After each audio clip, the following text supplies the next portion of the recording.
Hi hello welcome to German జీవితం. ఈ మధ్య జర్మనీకి హైయర్ ఎడ్యుకేషన్ లైక్ మాస్టర్స్కి కానీ బ్యాచిలర్స్కి కానీ ఇలా చాలా మంది అంటే చాలా మంది వస్తున్నారు ఇండియా నుంచి. సో వాళ్ళందరికీ కొన్ని కొన్ని డౌట్స్ లైక్ కామన్ ఉంటుంది. ఎంత ఖర్చు అవుతుంది, మాస్టర్స్కి 2025 వింటర్కి రావాలంటే అప్లికేషన్స్ ఎప్పుడు స్టార్ట్ చేయాలి, ప్రాసెస్ ఏంటి, ఎంత ఖర్చు అవుతుంది, ఇది మాత్రం అందరిలోనూ కామన్గా ఉండే క్వశ్చన్. సో ఈ టాపిక్ని మనం ఈరోజు ఇన్ డీటెయిల్గా మాట్లాడుకుందాం. So let's get in to the video.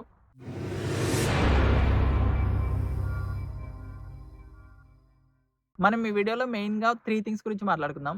ఫస్ట్‌ది ఏంటంటే 2025 వింటర్ సెమిస్టర్‌కి రావాలంటే ప్రాసెస్ ఎప్పుడు స్టార్ట్ చేయాలి? సెకండ్ థింగ్, ఆ ప్రాసెస్ ఏంటి?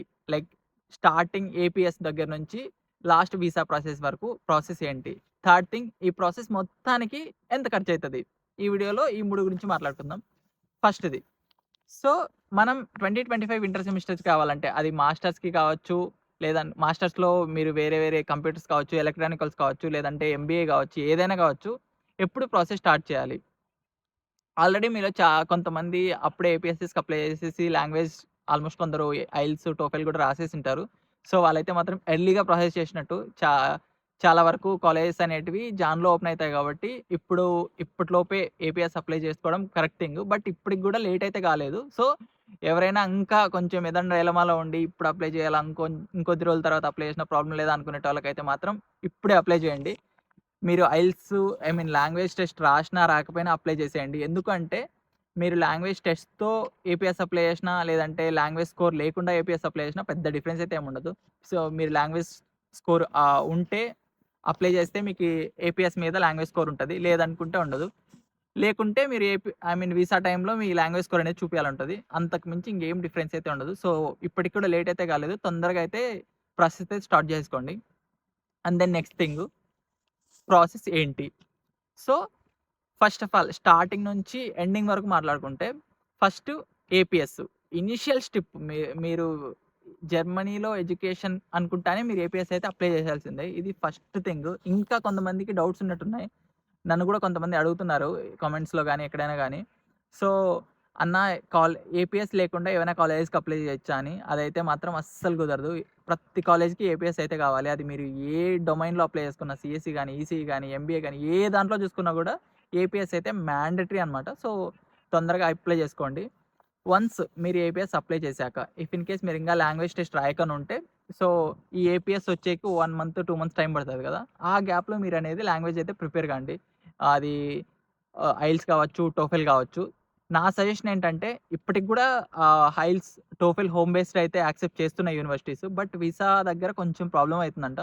సో అందుకని నా సజెషన్ ఏంటంటే ఇన్ సెంటర్ ఎగ్జామ్స్, టోఫెల్ కానివ్వండి, ఐఎల్టీఎస్ కానివ్వండి, ఏదైనా కావండి, ఇన్ సెంటర్ ఎగ్జామ్స్ రాయండి. ఆన్‌లైన్ ఎగ్జామ్స్ కాకుండా. సో ఇది నా చిన్న సజెషను. సో నెక్స్ట్, ఈ ఏపీఎస్ లోపు మీరైతే ఐఎల్టీఎస్ గానీ, టోఫెల్ గానీ ఏదో ఒక లాంగ్వేజ్ స్కోర్ అయితే మీ దగ్గర పెట్టుకోండి. మీకు 2025 వింటర్ ఇన్‌టేక్‌కి రావాలి అనుకుంటున్న వాళ్ళకి మోస్ట్‌లీ అప్లికేషన్స్ అనేటివి జాన్ నుంచి స్టార్ట్ అయితాయి. అంటే జాన్‌లో కొన్ని మాత్రమే ఓపెన్ అయితాయి. మెయిన్‌గా లైక్ ఎక్కువ యూనివర్సిటీస్ అనేటివి ఫెబ్ ఎండ్ నుంచి లైక్ మార్చ్ స్టార్టింగ్ నుంచి అయితే ఓపెన్ అయితాయి. సో ఇది అప్ టు జూలై వరకు కొన్ని కాలేజెస్ అయితే ఓపెన్‌లో ఉంటాయి. మరీ అంత డిలే చేయకుండా ఏప్రిల్, మే ఎండ్ లోపు అయితే కాలేజెస్ ఎన్ని వీలైతే అన్ని అప్లికేషన్స్ చేయడానికి మీరైతే రెడీ అయిపోండి. ఇంకా కొన్ని రీసెంట్ చేంజెస్ ఏంటంటే, మీరు గుర్తుపెట్టుకోవాల్సినవేంటంటే, ఈ మధ్య ఒక పాస్ట్ 1 ఇయర్ నుంచి కాలేజెస్ అనేటివి వాళ్ళ రిక్వైర్మెంట్స్ అనేటివి చాలా వరకు సెమ్‌కి చేంజ్ చేస్తున్నాయి.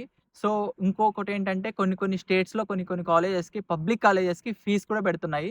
సో, మీరు అప్లై చేసేటప్పుడు 1, 2 టైమ్స్ క్రాస్ చెక్ చేసుకోండి. మీరు అప్లై చేసుకోవాలంటున్న కాలేజ్ రిక్వైర్మెంట్స్ అనేటివి మీరు సాటిస్ఫై చేస్తున్నారా లేదా?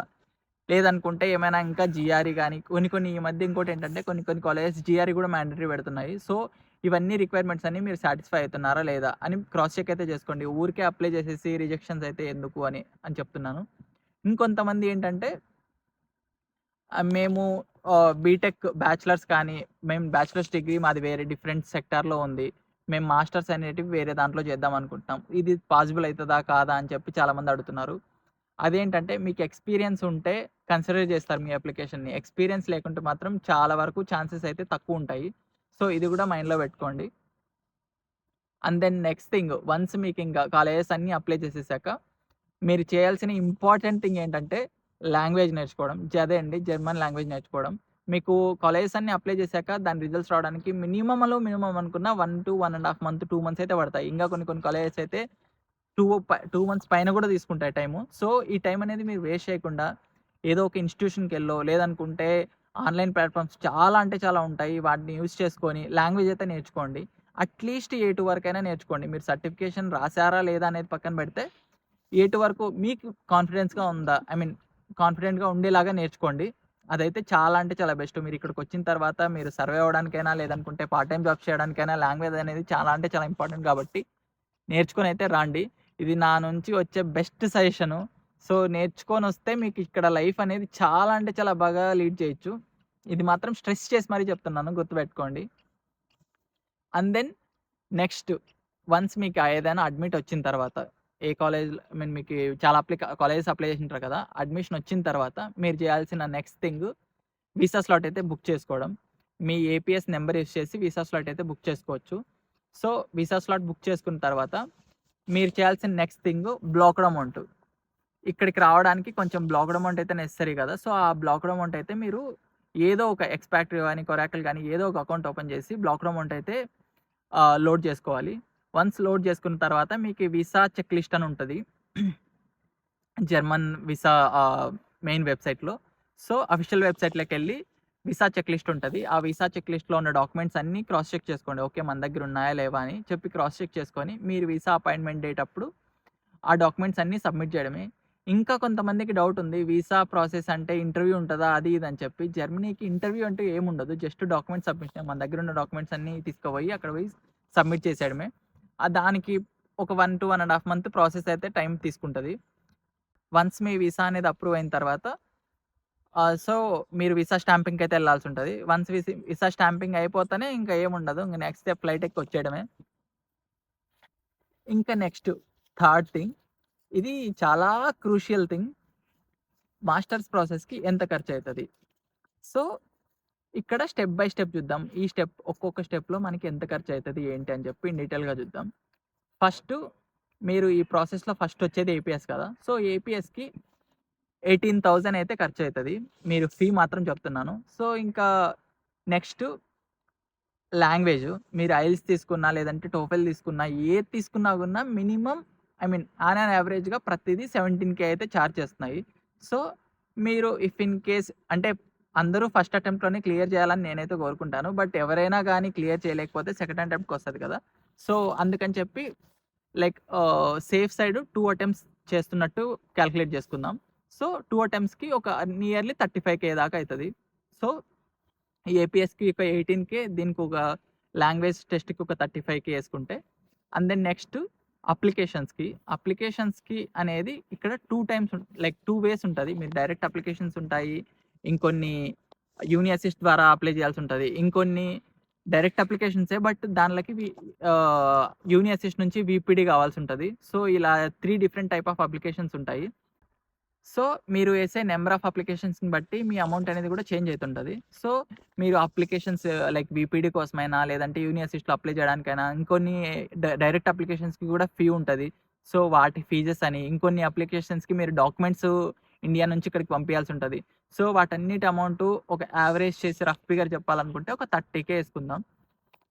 ఏపీఎస్‌కి 18,000, ఐఎల్టీఎస్ లాంగ్వేజ్ టెస్ట్‌కి ఒక 35,000 అండ్ దెన్ నెక్స్ట్ అప్లికేషన్ ప్రాసెస్‌కి ఒక 30,000 యేసుకుందాం. సో, అండ్ దెన్ నెక్స్ట్ మీకు వన్స్ అంతా లైక్ ఇంకిక్కడ మిస్ చేసేదేంటంటే లాంగ్వేజ్, జర్మన్ లాంగ్వేజ్ నేర్చుకోవడానికి. సో, ఇది ఇండివిడ్యువల్ అనమాట. మీరు ఫ్రీగా నేర్చుకుంటున్నారా? లేదంటే ఏదైనా ఇన్‌స్టిట్యూషన్‌కెళ్ళి నేర్చుకుంటున్నారా? ఇదైతే దీంట్లో ఇంక్లూడ్ చేయట్లేదు నేను. Next blocked amount. రీసెంట్‌గా చేంజెస్ చేసినారు బ్లాక్డ్ అమౌంట్‌లో. సో, ఇప్పుడు కరెంట్‌లీ బ్లాక్డ్ అమౌంట్ అనేది ఈ ఇయర్‌కి 11,904 యూరోస్ అనమాట. సో, మళ్ళీ చెప్తున్నానండి. 11,904 యూరోస్. ఇవైతే మీరు ఎక్స్‌పాట్రీలో గాని, కొరాకిల్‌లో గాని ఇలా చాలా డిఫరెంట్ బ్లాక్డ్ అకౌంట్స్ ఉన్నాయి. సో, వాటిలో అయితే లోడ్ చేసుకోవాలి. సో, ఇది ఇండియన్ అమౌంట్‌లో కన్వర్ట్ చేస్తే, ఇండియన్ మనీలో కన్వర్ట్ చేస్తే 11.5 నేను ఇంక్లూడింగ్ టాక్సెస్, మీరు ట్రాన్సాక్షన్ ఫీజెస్ ఇవన్నీ కలిపి చెప్తున్నాను. 11.5 లాక్ అయితే అయితది. నెక్స్ట్ వీసా ఫీజ్ అనమాట. వీసా ఫీజ్ అనేది డిపెండ్స్. మీరు బుక్ చేసుకునే ఫెసిలిటీస్ బట్టి ఉంటది. కొంతమంది లైక్ ప్రీమియం లాంచ్ తీసుకుంటుంటారు. కొంతమంది బేసిక్ తీసుకుంటుంటారు. కొంతమంది ఇంకా పోస్టల్ లైక్ కొరియర్ చార్జెస్ అని అవన్నీ పెట్టుకుంటుంటారు. అలా కాకుండా బేసిక్ అయితే 8,000 అనమాట. సో, ఇవన్నీ మనం యాడ్ ఆన్ చేసుకుంటే 12.5 లాక్ అయితది అప్రాక్సిమేట్‌గా. సో, దీంతో పాటు ఇవి జస్ట్ అఫీషియల్ ఖర్చులనమాట. దీంతో పాటు ఇంకా మీరు ఫ్లైట్ ఎక్స్‌పెన్సెస్ ఉంటాయి. అండ్ దెన్ మీ క్లాత్స్ అని ఐ మీన్ ఎక్స్‌ట్రా ఎక్స్‌పెన్సెస్ అని చెప్పి, మళ్ళీ తర్వాత కొద్ది అమౌంట్ ఇక్కడికి ఐ మీన్ యూరోస్‌లోకి కన్వర్ట్ చేసుకొని తీసుకొచ్చుకునేది. ప్లస్ తర్వాత మీరు ఫస్ట్ మంత్ రెంట్ అడ్వాన్స్ అనేది పే చేయాల్సి ఉంటది ఇక్కడే. And then next first semester fees pay చేయాల్సి ఉంటది. మీ కాలేజ్ ఫీ. సో, ఇవన్నీ కలుపుకుంటే ఒక 2.5 లాక్ అయితే అయితది. సో, టోటల్‌గా మొత్తం సమ్ అప్ చేసుకుంటే మినిమమ్ అనుకున్న 15 లాక్స్ అయితే ఖర్చయితది మీకి. సో, మీరు వింటర్ 2025కి రావాలనుకుంటే మీ దగ్గర 15 లాక్స్ అయితే మనీ ఉండాలి. ఇది ఓవరాల్‌గా ఎక్స్‌పెన్సెస్. ఇంకా మీకేమైనా ఇన్ డీటెయిల్‌గా లైక్ ఒక్కొక్క దాంట్లో ప్రాసెస్‌లో ఇన్ డీటెయిల్‌గా కావాలనుకుంటే, ఏదైనా కావాలనుకుంటే కింద కామెంట్ సెక్షన్‌లో మెన్షన్ చేయండి. ఇంకా ఏమైనా డౌట్స్ ఉంటే ఇన్‌స్టాగ్రామ్‌లో పింగ్ చేయండి. ఇయన్నీ కాదు మాకి పర్సనల్ సెషన్ కావాలి అనుకుంటే కింద టాప్‌మేట్ లింక్ ఉంటది. వెంటనే ఎళ్లి బుక్ చేసుకోండి. అక్కడ కలుద్దాం. ఈ వీడియో మీకు అందరికీ హెల్ప్‌ఫుల్ అయితదనే అనుకుంటున్నాను. మీకు నిజంగానే హెల్ప్‌ఫుల్ అనిపిస్తే లైక్, షేర్, కామెంట్ అయితే చేసేయండి. And please subscribe to German జీవితం. ఓకే మరి బై. వాటర్ తాగరా. అసలు చాలా చంపేస్తుంది. నోరు కూడా తిరగట్లేదు ఫస్ట్. -3 హ్మ్. ఈ చల్ల వీడియోలు తీయాల్సి వస్తుంది. తీసుకోరా.